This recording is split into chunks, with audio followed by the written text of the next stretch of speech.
Kung pinipili ka na niyang balewalain, ito lang ang tanong na kailangan mong sagutin sa sarili mo. Hanggang kailan mo ipagpipilitan ang sarili mo sa taong hindi ka na pinipili? Hindi mo alam kung kailan nagsimula ang lahat. Walang malinaw na petsa, walang eksaktong eksena. Walang isang malaking away na masasabi mong, dito nagbago lahat. Pero ramdam na ramdam mo, hindi na siya tulad ng dati. Bago natin simulan, nais kong magpasalamat sa mga loyal kong subscribers sa patuloy na pagsuporta sa aking channel. Kayo ang inspirasyon ko sa paggawa ng mga bagong content. Kung bago ka sa channel ko, comment mo na kung taga saan ka. Dati may good morning. Dati may tawag kahit walang dahilan. Dati ikaw ang hinahanap kapag pagod siya, kapag malungkot siya, kapag magulo ang mundo niya. Ngayon, ikaw na lang ang naghihintay. Ikaw na lang ang nagtatanong. Ikaw na lang ang umaasang babalik ang dating siya. At habang tumatagal, mas lumalalim ang katahimikan sa pagitan ninyo. Mas humahaba ang pagitan ng replies. Mas lumalamig ang tono. Mas nagiging malinaw ang isang masakit na katotohanan. Hindi ka na niya priority. Hindi ka niya biglang iniwan. Hindi ka niya diretsyong sinabi na ayaw na niya. Mas masakit ang ginawa niya. Unti-unti ka niyang binura. Hindi ka na tinatawagan. Hindi ka na kinakamusta. At kung kausapin ka man niya, parang napilitan lang. Parang may obligasyon. Parang ginagawa niya lang dahil kailangan, hindi dahil gusto. At ikaw tahimik na nagdurusa. Hindi ka nagagalit. Hindi ka nagwawala. Hindi ka umaalis. Sa halip, mas minahal mo pa siya. Mas umintindi ka. Mas nag-adjust ka. Mas nagtiis ka. Dahil sa isip mo ito ang ginagawa ng lalaking nagmamahal. Pero dito nagkakamali ang karamihan sa atin. Lumaki tayo sa ideya na kapag mahal mo magtitiis ka. Kapag mahal mo maghihintay ka. Kapag mahal mo lalaban ka hanggang dulo. Pero walang nagturo sa atin ng mas mahalagang tanong. Hanggang kailan ang pagmamahal at kailan nagsisimula ang kawalan ng respeto? Dahil may malaking pagkakaiba ang dalawa, ang pagmamahal ay may hangganan. Ang pagmamahal ay may dignidad. Ang pagmamahal ay hindi nagmamakaawa para mapansin. Kapag patuloy kang nananatili sa lugar kung saan hindi ka na pinahahalagahan, hindi na yun pagmamahal. Pagkakabit na lang yun. Attachment. Takot sa pagkawala. Makinig kang mabuti ngayon. Kapag binabalewala ka ng babae, may desisyon na siyang ginagawa. Maaring hindi niya sinasabi. Maaring hindi niya inaamin kahit sa sarili niya. Maaring gusto pa rin niya ang idea mo, ang attention mo, ang presensya mo, pero hindi na ikaw ang pinipili niya araw-araw. At ang masakit, hindi na siya nahihirapan kapag wala ka. Pansinin mo ito. Dati kapag hindi ka nagparamdam, nagtatanong siya. Dati kapag hindi ka nag-reply, nagagalit siya. Dati ramdam mo na mahalaga ka. Ngayon, kahit ilang araw kang hindi mag-chat, parang wala lang. Kahit mawala ka sa eksena, tuloy ang buhay niya. Minsan parang mas masaya pa siya. At ito ang red flag na ayaw mong makita. Kapag masaya ang isang tao na hindi ka na bahagi ng mundo niya, bakit mo pa pinipilit na maging parte nun? Ang unang stoic rule, huwag mong ipilit ang sarili mo. Ito ang pinakaunang dapat mong gawin kapag pinili ka niyang balewalain. Huwag mong ipilit ang sarili mo. Hindi dahil mahina ka, hindi dahil sumusuko ka, hindi dahil wala ka ng pagmamahal, kundi dahil alam mo ang halaga mo. Ang stoic na lalaki ay hindi umaasa sa validation ng iba para malaman kung sino siya. Hindi niya kailangan ng atensyon para maramdaman ang value niya. Kapag pinili siyang balewalain, ang sagot niya ay hindi pangungulit, kundi katahimikan. Maraming lalaki ang nasisira hindi dahil iniwan sila, kundi dahil masyado silang nagstay kahit matagal na silang iniwan emotionally. Yung alam mo nang malamig na siya, yung alam mo nang wala ng effort, yung alam mo nang ikaw na lang ang lumalaban, pero umaasa ka pa rin. Umaasa kang babalik ang dating siya. Umaasa kang marirealize niya ang halaga mo. Umaasa kang may mangyayaring milagro. Pero ang stoic na lalaki ay hindi nabubuhay sa pag-asa. Nabubuhay siya sa realidad. At kung ang realidad ay ito, araw-araw kang binabaliwala, araw-araw kang pinaparamdam na hindi ka mahalaga, ang pananatili mo ay hindi kabayanihan. Desisyon mo na yon na manatili sa sakit. May punto sa buhay ng bawat lalaki na kailangan niyang itanong ito sa sarili niya. Ginagalang pa ba ako? O ako na lang ang patuloy na nagpapahiya sa sarili ko? Kapag paulit-ulit kang nagme-message na walang sagot, kapag tumatawag ka kahit hindi ka sinasagot, kapag nagsosorry ka kahit hindi mo kasalanan, hindi na pagmamahal ang ginagawa mo. Pagpapababa na yon ng sarili. At ang stoic na lalaki, kahit gaano pa kasakit, hindi niya isinusugal ang dignidad niya para lang manatili ang isang taong ayaw na. Ito ang hindi nakikita ng karamihan. Habang mas pinipilit mo ang sarili mo, mas nawawala ang respeto niya. Habang mas nagpapakita ka ng pangangailangan, mas lumalayo siya. Hindi dahil masama kang tao, kundi dahil ang attraction ay hindi nabubuo sa pangungulit. Nabubuo ito sa paninindigan. At ang paninindigan minsan ay katahimikan. Ang katahimikan ay hindi kawalan ng sagot. Ito ay desisyon. Kapag pinili mong tumahimik, hindi ibig sabihin talo ka. Ibig sabihin, hindi mo na ibinibigay ang enerhiya mo sa taong hindi marunong rumespeto. Hindi mo kailangan ng mahabang paliwanag. Hindi mo kailangan ng dramatic na goodbye. Hindi mo kailangan ng emotional message. Ang katahimikan mo ang nagsasabi ng lahat. Hindi ako disposable. Hindi ako para ipilit. Hindi ako para sa'yo kung hindi mo ako pinipili. Kapag binabaliwala ka niya, huwag mong ipaalala ang sarili mo sa kanya. Hayaan mong maramdaman niya ang pagkawala mo. Paano? Tumigil ka sa kakachat. Tigilan mo ang kakahanap ng dahilan para magparamdam. Huwag mong i-like ang mga posts niya. Huwag mong pag-usapan siya sa mga kaibigan. Hindi ito laro. Hindi ito manipulation. Ito ay self-respect. Kapag tahimik kang umalis, doon niya mararamdaman ang tunay na epekto ng pagkawala mo. Isipin mong buhay niya ay isang pelikula. Ikaw yung character na laging nasa background. Laging nandyan. Laging available.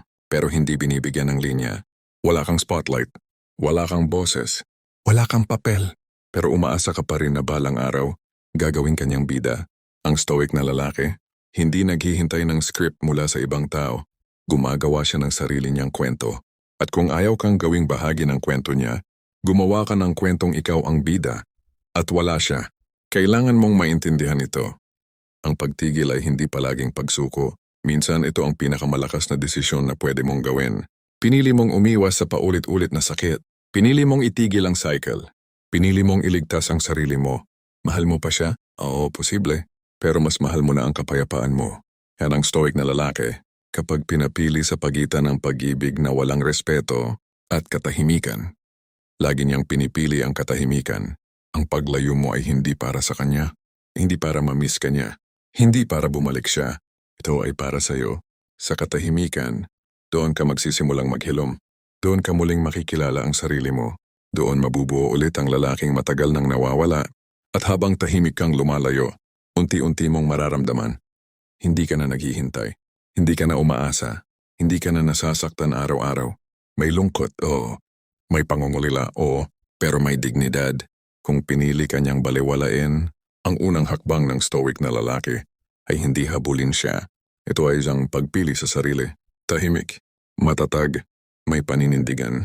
Dahil ang lalaking marunong lumayo, kapag hindi na pinahahalagahan, ay lalaking hindi basta-basta mawawala sa alaala. May mangyayaring kakaiba sa sandaling tumigil ka. Hindi agad. Hindi dramatic, hindi parang sa pelikula. Sa una parang wala lang. Tahimik ka na. Hindi ka na nagchat-chat, hindi ka na nagtatanong, hindi ka na nagpapaliwanag. At sa mga unang araw, ikaw ang mas nasasaktan. Ikaw ang nagigising na may tanong sa isip. Ikaw ang natutuksong mag-message. Ikaw ang gustong bumalik sa dating ikaw. Dahil ang katahimikan, bago ito maging lakas, dumadaan muna ito sa lungkot. At dito bumabagsak ang maraming lalaki. Walang mas mahirap kaysa sa hindi magparamdam. Kapag sanay kang ikaw ang laging nandyan. Walang mas masakit kaysa pigilan ang sarili mo na mag-message ng, "Kamusta ka, Miss Kita? Pwede ba tayong mag-usap?" Pero kailangan mong maintindihan ito. Ang unang yugto ng katahimikan ay para sa'yo, hindi para sa kanya. Ito ang yugto kung saan humihiwalay ka sa dating bersyon ng sarili mo. Yung lalaking nakadepende sa atensyon ng iba para makaramdam ng halaga. Hindi ito sinasabi ng karamihan pero kailangan mong marinig. Ang pagmamahal na walang respeto ay parang adiksyon. Sanay ka sa dopamine ng replies niya. Sanay ka sa validation ng presensya niya. Sanay ka sa pakiramdam na may tayo, kahit malinaw na wala na. Kaya kapag bigla kang tumigil, parang withdrawal. May anxiety, may lungkot, may kaba, may urge na bumalik. At dito sinusubok ang pagiging stoic mo.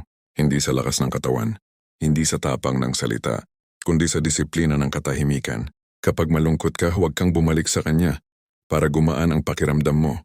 Kapag nahihirapan ka, huwag kang maghanap ng comfort sa taong naging sanhi ng sakit mo. Dahil sa bawat pagbabalik mo, pinapalakas mo lang ang cycle.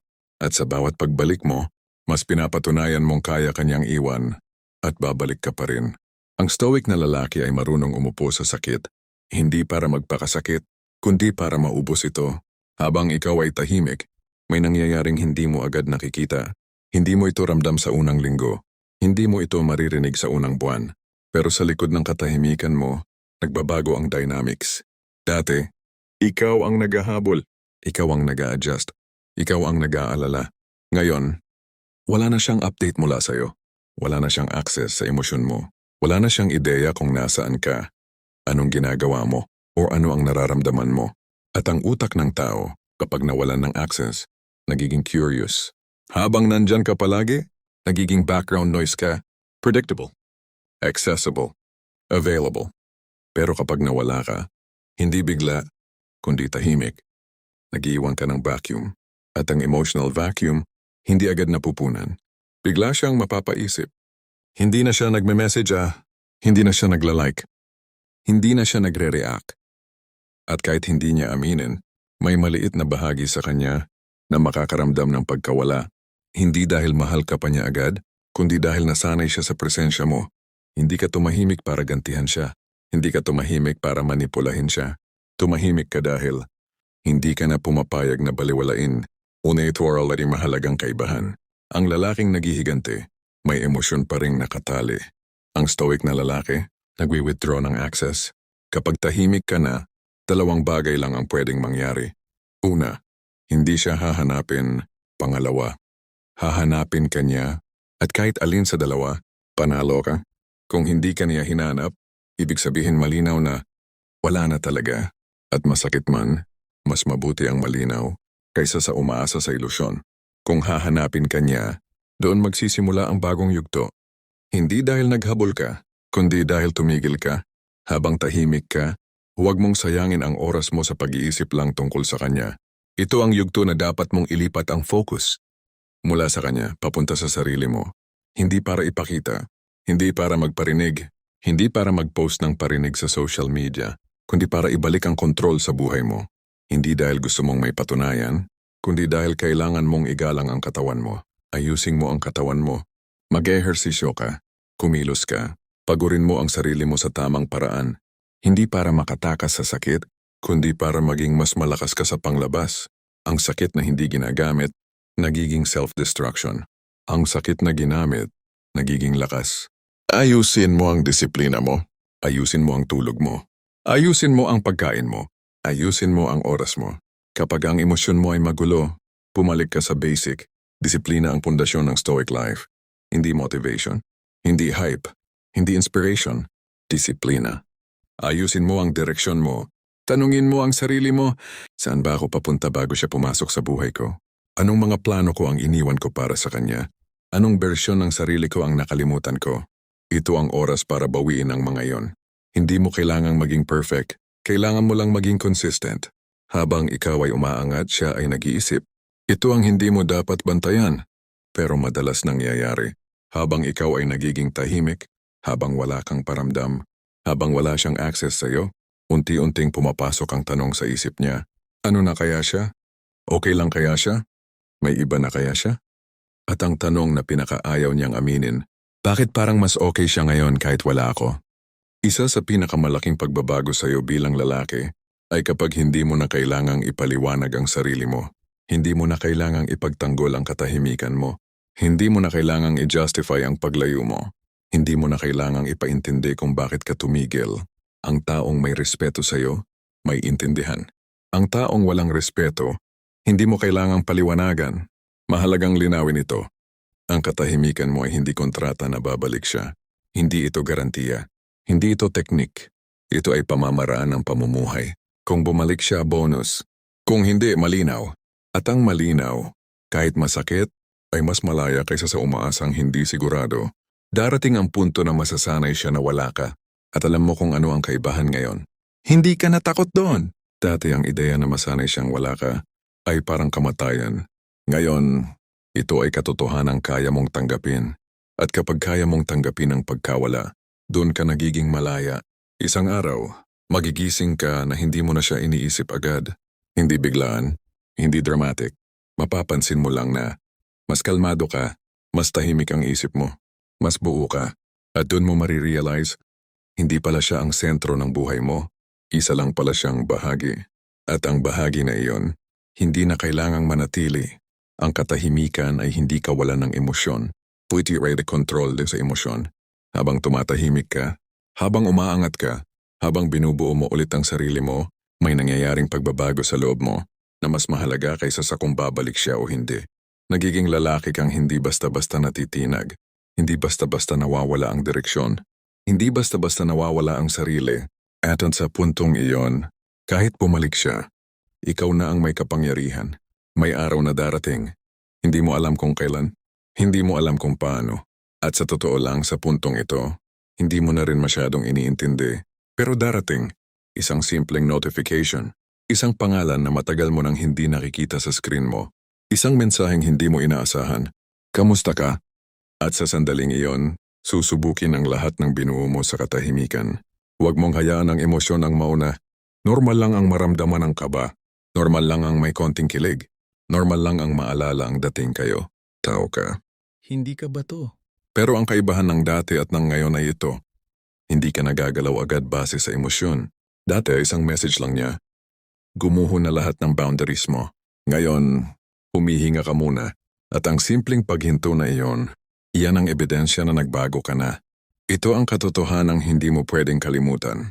May mga bumabalik hindi dahil mahal ka pa, kundi dahil nabawasan ang atensyon nila, bored sila. May iniwang emotional vacuum. Hindi nila matanggap na okay ka na kahit wala sila. Ang stoic na lalaki ay hindi kinikilig sa pagbabalik. Pinagmamasdan niya ang intensyon. Ang tanong na hindi mo kailangang itanong. Pero dapat mong sagutin sa sarili mo. Kapag bumalik siya, huwag mo siyang tanungin agad ng, bakit ka bumalik?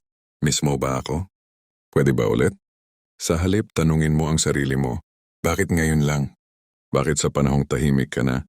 Bakit sa panahong buo ka na ulit? Bakit sa panahong hindi ka na naghahabol? At kung ang sagot ay dahil hindi na niya hawak ang atensyon mo, mag-ingat ka. Kapag nag-message siya, pwede kang sumagot, pero hindi ka na yung dati. Hindi ka na sweet. Hindi ka na naghahabol ng koneksyon. Hindi ka na emotional. Kalma. Maayos. May distansya. Halimbawa, salamat sa message, ayos lang ako. Hope okay ka rin. Walang emoji. Walang lambing. Walang pagbabalik sa dating tono. Hindi dahil galit ka, kundi dahil may hangganan ka na. Kung dati, ikaw ang laging available, ngayon mararamdaman niyang iba ka na. Hindi ka agad sumasagot. Hindi ka agad nag-a-adjust. Hindi ka agad nagbubukas ng emosyon. At dito nagsisimula ang tunay na test. Kung gusto ka talaga niyang makilala ulit, hindi lang message ang ibibigay niya. May effort. May consistency. May malinaw na intensyon. Hayaan mong siya ang magsabi ng, pwede ba tayong mag-usap? Pwede ba tayong magkita? Pwede ba nating ayusin? At kahit sabihin pa niya ang mga salitang iyon, ikaw pa rin ang may desisyon. Ito ang madalas na pagkakamali ng maraming lalaki. Iniisip nilang ang pagbabalik ay reward. Hindi. Sinusubukan niya kung babalik ka ba sa dating ikaw. Yung laging available, yung madaling matrigger, yung handang isuko ang boundaries. At dito ka dapat manatiling matatag. Hindi ka na bumabalik sa dating bersyon ng sarili mo para lang mapanatili siya. Ito ang pinakamahalagang tanong. Mas tahimik ka ba na ngayon? Mas kalmado ka ba? Mas buo ka ba? Mas may direksyon ka ba? Kung oo, tanungin mo ulit. Worth it bang isugal ito? Hindi lahat ng dating mahal ay may lugar pa sa bagong ikaw. Ang stoic na lalaki ay marunong magpatawad, pero hindi bulag. Kung sakaling bigyan mo siya ng pagkakataon, dapat malinaw. Hindi na pwedeng ulitin ang dating cycle. Hindi na pwedeng baliwalain ka. Hindi na pwedeng ikaw lang ang nag-a-adjust. At kung maramdaman mong bumabalik ang dating sakit, handa kang umalis muli. Hindi na may galit. Hindi na may drama, kundi may dignidad. Ito ang punto kung saan nagiging buo ang stoic identity mo. Hindi ka na natatakot mawalan. Hindi ka na natatakot mag-isa. Hindi ka na natatakot umalis. Dahil alam mo, hindi mo kailangan ng kahit sino para maging buo. Dati siya ang may hawak ng emosyon mo. Ngayon, ikaw na ang may hawak ng direksyon mo. Dati ikaw ang naghihintay. Ngayon ikaw na ang pinag-iisipan. At hindi ito dahil sa ginawa mo sa kanya. Ito ay dahil sa ginawa mo para sa sarili mo. Hindi mo kailangang magyabang. Hindi mo kailangang mag-post. Hindi mo kailangang magparinig. Tahimik ka lang, pero ramdam nila ang pagbabago. Yung tipo ng lakas na hindi naghahanap ng approval. Hindi humihingi ng pansin. Hindi natitinag ng emosyon. Ito ang lakas ng lalaking dumaan sa sakit at hindi nagpakain dito. Kapag natutunan mong umalis, kapag hindi ka na pinapahalagahan, automatic na tumataas ang halaga mo. Hindi dahil umalis ka, kundi dahil alam mong kailan ka aalis. Maaring dumating ang araw na makita niyang mas maayos ka na. Marinig niyang tahimik pero maayos ang buhay mo. Mapansin niyang hindi ka na niya kayang kontrolin. At doon papasok ang tanong sa isip niya, bakit ko siya binitiwan? At kahit hindi mo na marinig ang tanong na yon, panalo ka na. Hindi mo kailangan ng revenge. Hindi mo kailangan ng patunay. Ang siyang pag-angat mo, iyan na ang sagot. Mas malinaw, mas kalmado, mas matatag. Hindi ka na umaasa. Hindi ka na naghihintay. Hindi ka na nagtatanong kung may pag-asa pa. Ikaw na ang nagpapasya. At ang desisyon mo ay hindi na base sa takot, kundi sa respeto sa sarili. Ikaw na ngayon ang lalaking hindi naghahabol, hindi nagmamakaawa, hindi natitinag ng pagbabaliwala, tahimik ka. Pero buo, at ang katahimikan mo, hindi kawalan. Ito ang presensya mo. Kung pinili ka niyang baliwalain noon, tinuruan ka niya ng isang mahalagang aral. Hindi lahat ng pagmamahal ay dapat ipaglaban. Pero ang sarili mo laging oo, tahimik kang bumangon, tahimik kang lumayo, tahimik kang umangat. At sa katahimikang iyon, nabuo ang lalaking hindi na kailangang patunayan ang halaga niya dahil alam na niya ang halaga niya. Kung may natutunan ka sa video na ito, comment mo sa baba. Tahimik akong bumangon. Salamat sa panunood.